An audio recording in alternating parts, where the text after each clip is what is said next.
I kind of wanted to do a few updates, so kind of don't mind the mess. Got a junk out right now. This is the turtle tank. I recently had a turtle pass away. That is some crappy quality, but it's trying to find light in the room. There's not really that much light in the room. It's night. It's storming a little. These are my convict cichlids. These are just babies I had raised up. They're pretty hungry. And then out of knitting mesh, some leftover knitting mesh, I made this, which was a giant pain in the ass because I had to stitch it all together with fishing line. But inside is unintentionally some pear algae and then java moss. You can see it peeking through a little on the back side. Let me try and get it to focus. Hard with one hand. There's babies living in there too, as you can kind of see over here. But that's actually pretty good because food floats over there no matter what I try anyway. So yeah, that's it. It's kind of more like a little native pond thing going on. And then, so speaking of native, this is some of my junk. I had it all cleaned up, and then today, my grandma lives right by a lake, and when we were dumping some brush in the brush pile, I've known them to have, I think this is like hornwort or something, some stuff they sell at pet stores, and my turtle used to love it, but I don't have him anymore. So I was thinking about attaching it to these rocks I got. My neighbor, he is a carpet layer and carpet installer. He also got his kitchen redone, so he had all these tiles laying around, and they got a little stuff on the back, but you could soak them and it peels off. They were in a sheet here.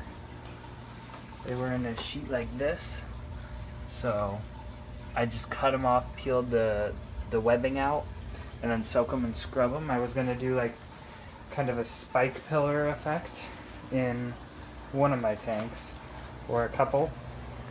But I might attach the hornwort to there and use it as live plants. Right now, as you can see, there's a bunch of bugs. Like that's a bug, that's a bug, that's a bug. If you look, I think the light kind of scared it away. Scared them all away. But there are just worms everywhere in here. Sorry about the quality. I mean, this is just kind of a crappy video. So right now I have an air stone to keep it circulating, a pump that's pumping through a copper tube. The copper tube should kill off, copper is known to kill off invertebrates, but you see, look at that big thing. I mean, it's crazy. It's got little feet and a sucker mouth. I mean, that's nuts. See, little feet and then its mouth's attached. Anyway, so I got this much because I will also bleach dip it, but the copper should help kill off some worms, I think, right away. But I'm planning on giving a bunch to my neighbor who has a pond. He's been looking for a large plant, just, you know, help keep sunlight, you know, sorry, I can't talk.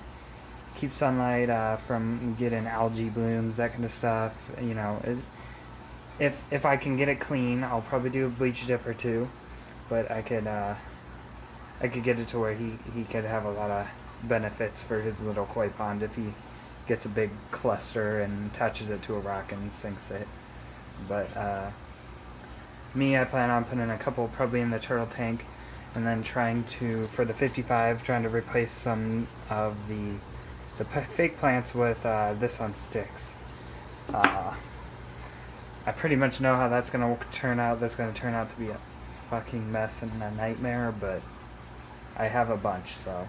And I also might make a little pond and throw some fish in, some little cichlids in it, see how big they get this summer. But yeah, that's about it. Just kind of to show you how much we have. Sorry about this lid. Actually, so I cleaned this lid. That's looking nice. Vinegar helps calcium, that kind of stuff. But, I mean, it's all the way, so I have a lot of shit. So, And there was literally like probably 400 pounds of it. This is probably like 10 pounds.